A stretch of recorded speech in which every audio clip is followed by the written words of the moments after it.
ہم اللہ کے بارے میں جو گمان رکھتے ہیں وہ دراصل ہماری اپنی شخصیت کے بارے میں ہمارے گمان کا ایک عکس ہوتا ہے۔ اگر اللہ کے ذکر سے ذہن میں محض الزام اور خوف ہی ابھرے تو یہ اس بات کی علامت ہے کہ خوف اور الزام تراشی ہمارے اپنے سینے کی گھٹن میں پنپ رہی ہیں، اور اگر اللہ ہمیں محبت اور شفقت سے چھلکتا ہوا دکھائی دے تو یقیناً ہم بھی محبت اور شفقت سے چھلک رہے ہیں۔ سچائی کا راستہ دراصل دل کا راستہ ہے، دماغ کا نہیں۔ اپنے دل کو اپنا اولین مرشد بناؤ، عقل کو نہیں۔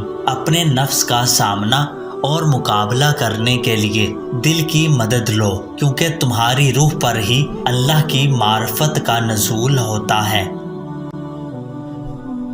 قرآن پڑھنے والا ہر شخص قرآن کو اپنے فہم و ادراک کی گہرائی کے مطابق ہی سمجھ پاتا ہے۔ قرآن کی فہم کے 4 درجات ہیں۔ پہلا درجہ ظاہری معنی ہے اور زیادہ تر اکثریت اسی پر قناعت کیے ہوئے ہے۔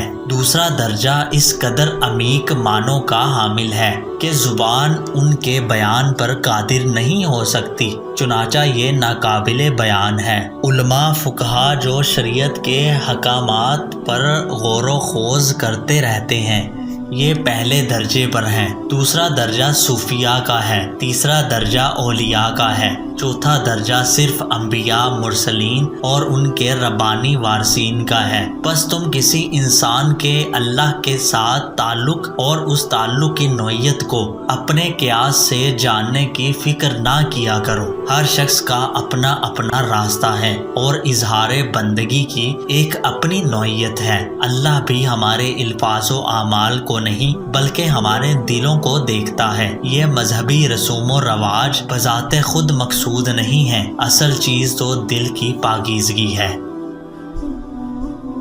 عقل اور دل 2 مختلف چیزیں ہیں۔ عقل لوگوں کو کسی نہ کسی بندھن میں جکڑتی ہے اور کسی چیز کو داؤ پر نہیں لگاتی، لیکن دل ہر بندھن سے آزاد ہو کر اپنا آپ داؤ پر لگا دیتا ہے۔ عقل ہمیشہ محتاط اور پھونک پھونک کر قدم رکھتی ہے کہ دیکھو کسی کی کیفیت کا زیادہ اثر مت لینا، لیکن دل کہتا ہے کہ مت گھبراؤ، ہمت کرو اور ڈوب جاؤ کیفیت میں۔ عقل آسانی سے اپنا آپ فراموش نہیں کرتی، جبکہ عشق تو بکھر جانے اور فنا ہو جانے کے لیے ہمہ وقت تیار ہے، اور خزانے بھی ویرانوں میں ملبے تلے ملتے ہیں۔ ایک شکستہ دل میں ہی تو خزانہ مدفون ہوتا ہے۔ مشرق مغرب شمال جنوب، ان سب سے کچھ فرق نہیں پڑتا، تمہارے سفر کی سمت کوئی بھی ہو۔ بس یہ دھیان ضرور رہے کہ ہر سفر ذات کا داخلی سفر ضرور بنے۔ اگر تم اپنی ذات کے اندرون میں ایک مقام سے دوسرے مقام تک کا باطنی سفر کرو تو تمہارے ساتھ یہ پوری کائنات اور جو کچھ اس میں ماورا ہے وہ بھی شریک سفر ہو جاتے ہیں۔ تنہائی اور خلوت 2 مختلف چیزیں ہیں۔ جب ہم تنہا اور اکیلے ہوتے ہیں تو اس غلط فہمی میں مبتلا ہو جانا بہت آسان ہو جاتا ہے کہ ہم سیدھے راستے پر ہیں، لیکن خلوت یہی ہے کہ آدمی تنہا ہوئے بھی تنہا نہ ہو۔ بہتر ہے کہ ہماری تنہائی کسی ایسے شخص کے دم قدم سے آباد ہو جو ہمارے لیے ایک بہترین آئینے کی حیثیت رکھتا ہو۔ یاد رکھو کہ صرف کسی دوسرے انسان کے دل میں ہی تم اپنا درست عکس دیکھ سکتے ہو، اور تمہاری شخصیت میں اللہ کے جن مخصوص جلوے کا ظہور ہو رہا ہے وہ صرف کسی دوسرے انسان کے آئینہ قلب میں تمہیں دکھائی دے گا۔ زندگی میں کچھ بھی ہو جائے، زندگی کتنی ہی دشوار کیوں نہ لگنے لگے، مایوس کبھی مت ہونا۔ یقین رکھو کہ جب ہر دروازہ بند ہو جائے تب بھی اللہ رب کریم اپنے بندے کے لیے کوئی نہ کوئی نئی راہ ضرور کھول دیتا ہے۔ ہر حال میں شکر کرو۔ جب سب کچھ اچھا جا رہا ہے اس وقت شکر کرنا بہت آسان ہے، لیکن ایک صوفی نہ صرف ان باتوں پر شکر گزار ہوتا ہے جن میں اس کے ساتھ عطا اور بخشش آزمائش کا معاملہ گزرے، بلکہ ان تمام باتوں پر بھی شکر ادا کرتا ہے جن سے اسے محروم رکھا گیا، عطا ہو یا منع، ہر حال میں شکر۔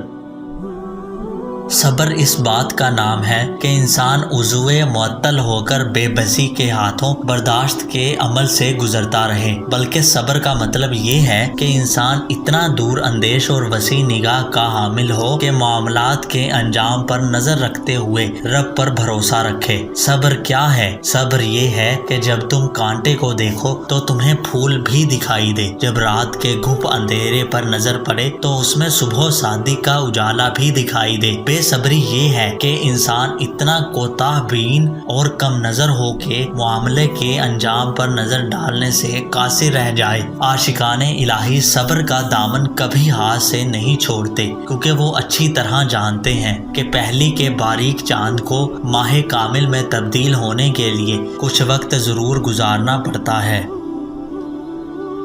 آسمان پر شاید اتنے ستارے نہ ہوں جتنے دنیا میں چھوٹے اور ناقص شیوخ پائے جاتے ہیں۔ تم کبھی بھی کسی سچے مرشد کو کسی ایسے مرشد سے مت ملانا جو نفس کا پجاری ہو اور اپنی ذات کا اسیر ہو۔ ایک سچا مرشد کبھی بھی تمہیں اپنی ذات کا اسیر بنانے کی کوشش نہیں کرے گا اور نہ ہی اپنے نفس کے لیے تم سے تابعداری اور تعریف و توصیف کا تقاضا کرے گا، بلکہ اس کے برعکس وہ تمہیں تمہاری اصل اور حقیقی شخصیت سے متعارف کروائے گا۔ سچے اور کامل مرشد تو کسی شیشے کی مانند شفاف ہوتے ہیں تاکہ اللہ کا نور ان میں سے کامل طور پر چھن کر تم تک پہنچ سکے۔ اصل ناپاکی تو اندر کی ناپاکی ہے، باقی سب تو آسانی سے دھل جاتا ہے۔ گرد و غبار کی بس ایک ہی قسم ہے جو پاکیزہ پانی سے صاف نہیں ہو پاتی، اور وہ ہے نفرت اور تعصب کے دھبے جو روح کو آلودہ کر دیتے ہیں۔ تم ترک دنیا سے اور روزے رکھنے سے اپنے بدن کا تزکیہ تو حاصل کر سکتے ہو، لیکن قلب کا تزکیہ صرف محبت سے ہی ہوگا۔ جس طرح ایک ماں کو بچے کی پیدائش کے لیے درد کرب کے مراحل سے گزرنا پڑتا ہے، اسی طرح ایک نئی شخصیت کو جنم دینے کے لیے تکالیف ضرور اٹھانی پڑتی ہے۔ جس طرح ایک دن کو اپنی روشنی پوری شدت کے ساتھ بکھیرنے کے لیے شدید گرمی اور حدت برداشت کرنی پڑتی ہے، اسی طرح محبت بھی دکھ اور درد کے بغیر تکمیل کو نہیں پہنچ سکتی۔